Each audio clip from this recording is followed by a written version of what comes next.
Hello everyone in cyber world. Welcome back to another video. I'm Richard. And I'm Jennifer, and this is our channel we call Poor Man's DIY. This week we are replicating a project that we have done not too long ago for a going away gift, but this time we're using our xTool M1 laser. The project itself turned out to be a great success and we got some wonderful feedback from it. This week we replicated that project on a smaller scale.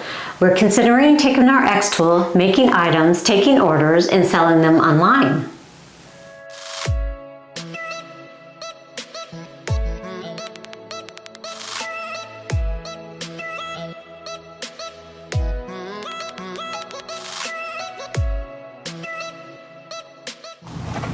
All right, so this project, I wouldn't say has gone poorly, but it's been quite challenging. We've went through various stages. I'm going to kind of show you exactly what had happened.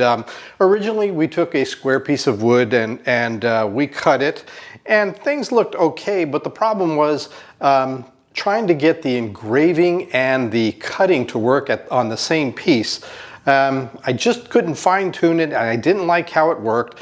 It took too much time to cut the circle, and so I decided, no, I think it's probably best if we just went with rounds that are already pre-made.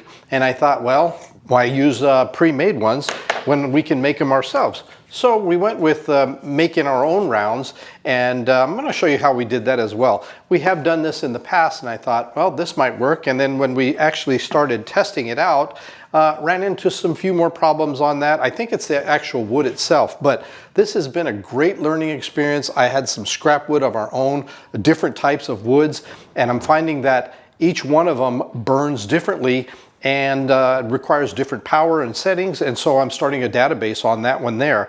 But anyhow, this one didn't quite come out as well, and I decided there's a lot involved in sanding this down on the sides when we create our own rounds.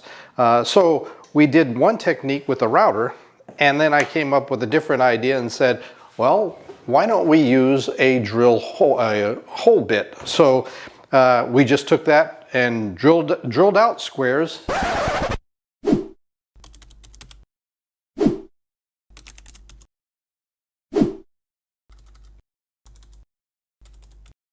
And we tried that as well. And once again, things didn't quite work out. It wasn't so much this time it was the wood, it was the design and how we made it and how it worked out in the software. On this particular one, there's an arrow that goes partway into the design, and I wanted to see if I can engrave the rest of it, and it just wouldn't line up. Different things that I tried.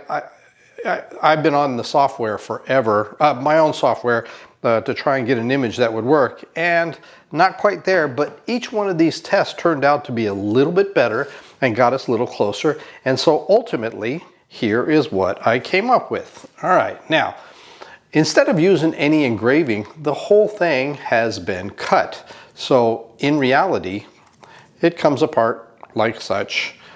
It's not a big deal, but the idea is that when you have it together, it has all the circles, all the designs, everything that I needed. And so it came out really nice. And the plan would be is to put this on another backing. And if you've seen our other videos, we made a larger scale version of this in a clock. And apparently it went over really well when we gave it as a going away gift. And they were talking about possibly having some more for other types of awards that they present in the organization. So I thought, well, let me see what I can do with the laser. And this worked out. So we're going to go ahead and show you how we finally made this work.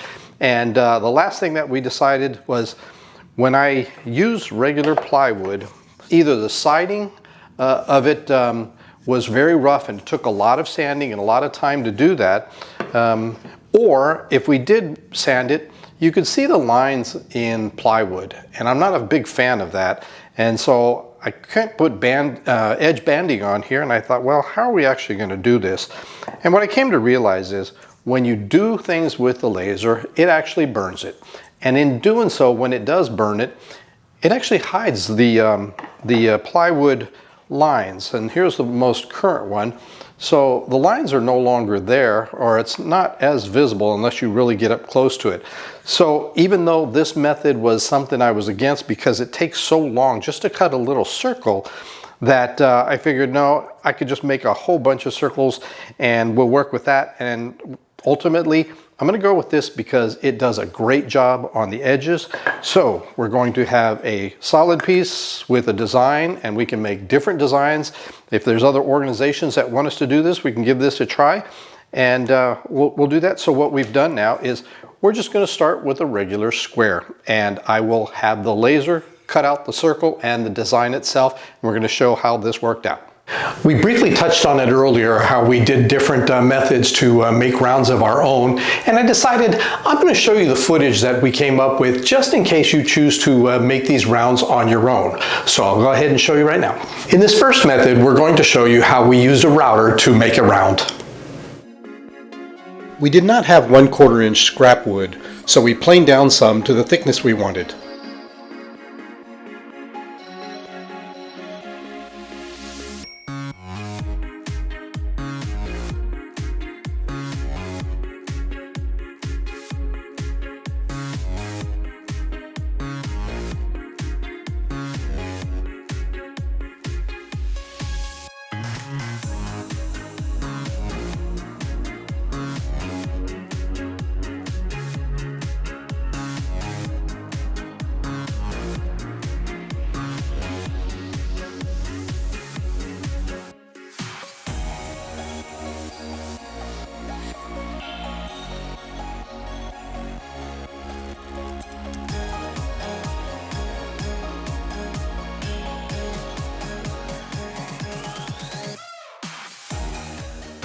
I really enjoy using the router to make rounds.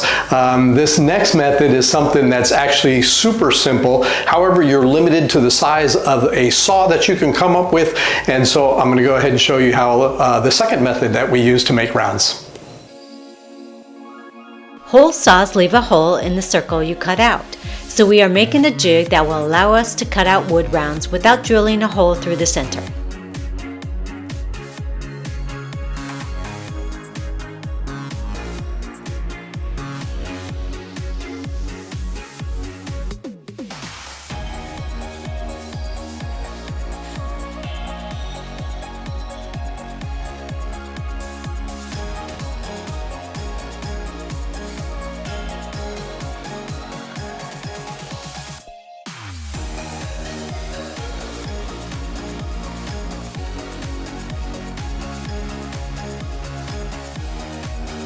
Mr. Poorman did not want to get sawdust in our laptop or M1, so he covered them before cutting out squares.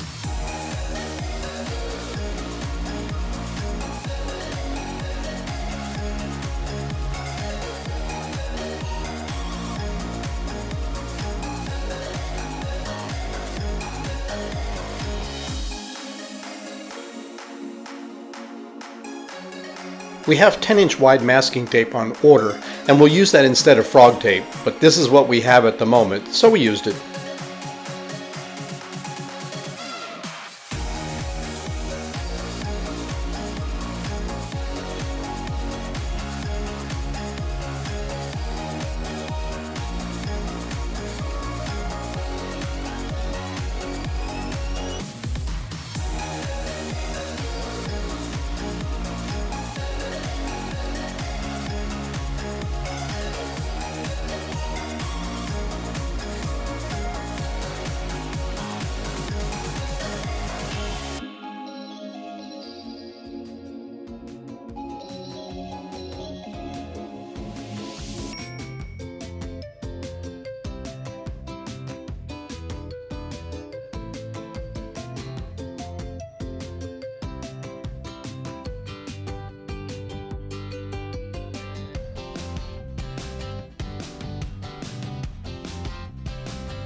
Our enhanced exhaust is working like a charm.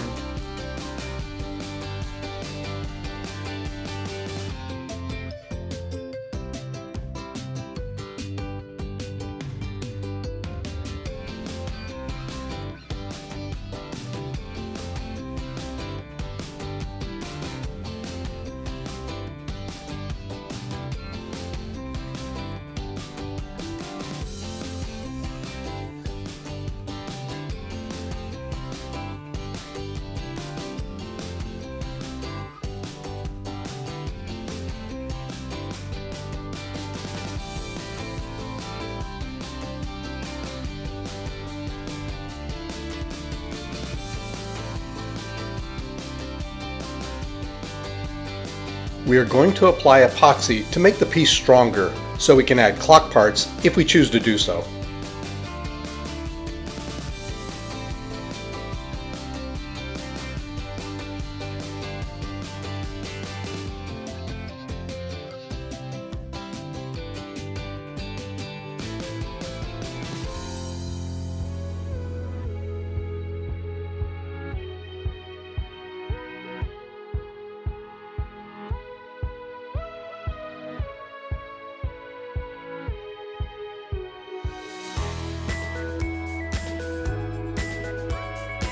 After letting the first coat dry overnight, we added another layer using some color.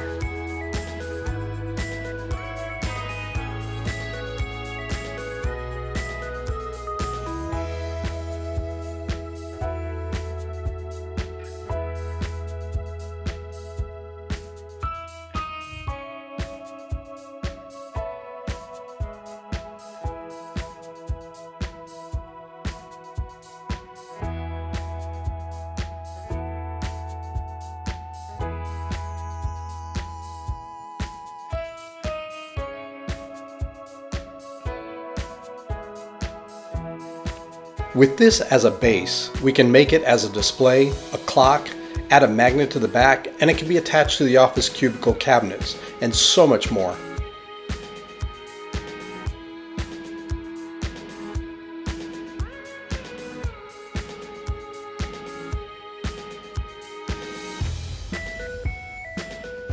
All right, next week we're going to do another project with our M1.